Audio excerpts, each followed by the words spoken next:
I was a real big walker then. I walked every morning with someone in the neighborhood, and Jim and I would walk at night, and I just noticed that my right arm would not swing, it just hung at my side. And I started to notice my handwriting was like a little scribble. You know, I'd send letters to people and they'd say, "What's wrong with your handwriting?"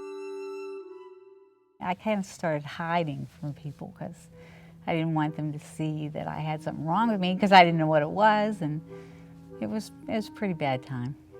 I was a regular guy and competitive and worked in the corporate environment, and things started to change as the disease, once we found out about the disease and the disease progressed. Well, you know, it's actually kind of hard to really remember exactly what happened that day because of all the emotions that were going on. I didn't really know what a movement specialist was. I was thinking it was probably more like a PT or something that I was going to see to get more exercises to do for my leg. Well, I remember getting off the elevator and seeing the sign that said Parkinson's Disorder Center, Movement and Disorder Center, and I thought, I was happy-go-lucky. My life was full of song and dance, and I just always enjoyed life. And then one day I was singing for a birthday party in the nursing home, playing my guitar, and all of a sudden my hand just was not hitting the strings, and I was standing there in front of all these people, you know, that had been awakened from their nap time to hear me sing, and I was standing there and I couldn't deliver what they were there for. And I went home and put my guitar down, and I didn't pick it up for years. I went to my doctor and I was pulling my hair out, and I thought I had heart problems. He decided to go see a psychologist because it seemed like he was having a lot of anxiety. We talked for a while, and he said, "I can prescribe you medicine. I can do whatever you want." And in a matter of first 5 minutes we talked, he said, "You need to see a neurologist." I got an appointment right away, and with a neurologist. Just told him, you know, what my symptoms were, and he could see my tremor. He just basically said, "Yeah, I think, you know, this is what you have." Simple as that. I really did not discover the symptoms. It was my brother. He noticed that I was holding my purse like a little old lady, and he said, "Something's wrong with you. You know, you should go see a doctor." Then I began to notice that when I drove long distances, my muscles seemed tired. And I did go to a neurologist. He said I had Parkinson's. That's how it all got started. They checked my balance. They pushed me back, had me walk, and apparently my arm wasn't swinging, so that was another classic sign that I had Parkinson's. We were just sitting at the kitchen, around the kitchen table, and said, "I've got Parkinson's," and it was just kind of like, well, what does that mean? You know, you're just blindsided. It's not what you expect your husband to come home after a day of work in your 40s that, "Oh, I've got this disease." It's not much to explain because I cannot explain it to myself to begin with. You know, they all say, "Why me?" He started shaking very badly. And that's when I realized that it's going to be a lot of work. But I'm okay. I'm his wife, and I know we've been together for 52 years. So it's okay with me. I was most worried about the future, the long term, what's going to happen to Debbie and even our relationship as a husband and a wife. How will this impact us? How bad will it be? What's the future look like? Just scared of the future, scared of what does this mean? You know, can you take her to school in the morning, or can you pick her up, or, you know, are you gonna be here to help with college, or, you know, what's gonna happen? Then I started doing research, and all these terms like no cure, medication stops working.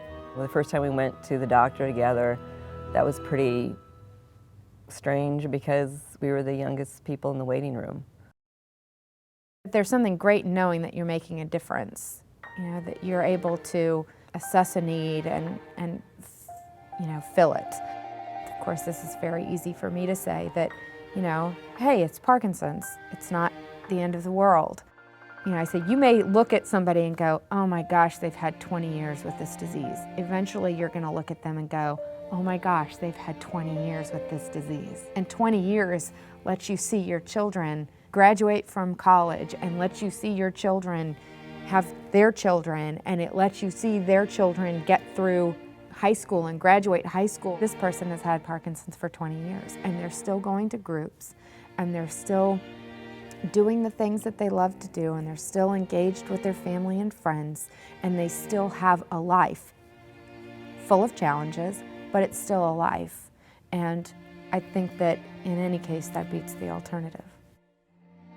I mean, just taking the medicine, or the honeymoon phase, or whatever they call it, was so great. For a couple of years, you know, it was like, great, I could do anything. I remember being so excited because I could fix my hair and button buttons and get dressed, and it was great.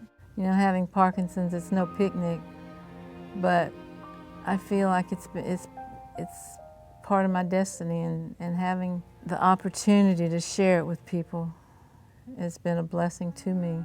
Life can still be of a high quality. A lot of it is a state of mind.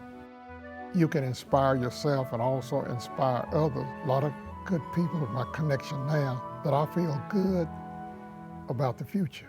Maybe part of it is getting older too, but without the Parkinson's, I would not have stopped to smell the roses near as much. You know, I'm reaching for some goal, but the goal's right there, and it's every day and every moment. And the Parkinson's, Debbie's Parkinson's, it certainly helped me recognize that. For a while, I was in a wheelchair because I have back problems too. My sons came over, and they looked so sad, you know, to see me in a wheelchair, and I thought, I am not going to be a sad person in a wheelchair. I'm going to be happy, because I don't want my sons to think that everybody in a wheelchair is you know, sad. I've become a research advocate for Parkinson's disease. I'm not just sitting around with this disease and waiting for what's going to come next, that I can be proactive and help myself and help others to find a cure for this. I created Playing for Parkinson's in 2010, and when I was diagnosed, my friend Michael Young, he wrote this letter, and it was the most beautiful letter I've ever read. He talked about our friendship, what it meant to him. We sent this letter just to my family and friends, and raised $8,000. And before I knew it, I had gotten a hold of my guitar teacher, and we raised $15,000 the first year, and I said I can do better than that this year, and I raised $30,000 last year. If I sit there and feel sorry for myself, I'll just be 10 times more miserable than I am. So I decided to do something about it. My tremors is the only symptom I have that really bothers me, but I've still cut my husband's hair. It looks pretty good. This isn't going on tape, is it?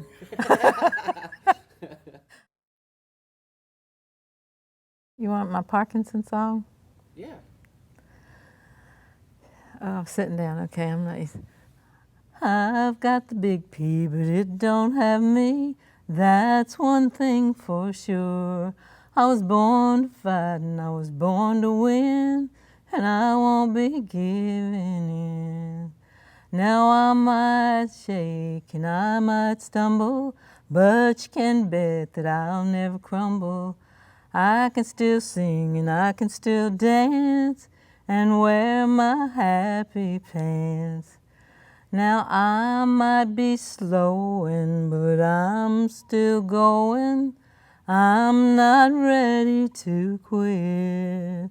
I see before me another mountain to climb, and I got plenty of time.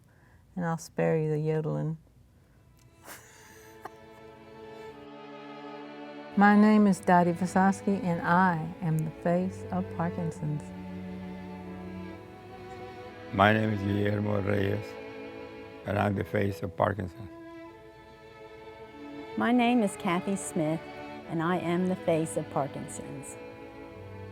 My name is Marilyn Mease, and I'm the face of Parkinson's. My name is Dorothy Wong, and I am the face of Parkinson's. I'm Ray Wilson, and I am the face of Parkinson. My name is Kathleen Crist, and I am the face of Parkinson's. My name is Debby Hurlbert, and I am the face of Parkinson's. My name is Jim Hurlbert, and I am the face of Parkinson's.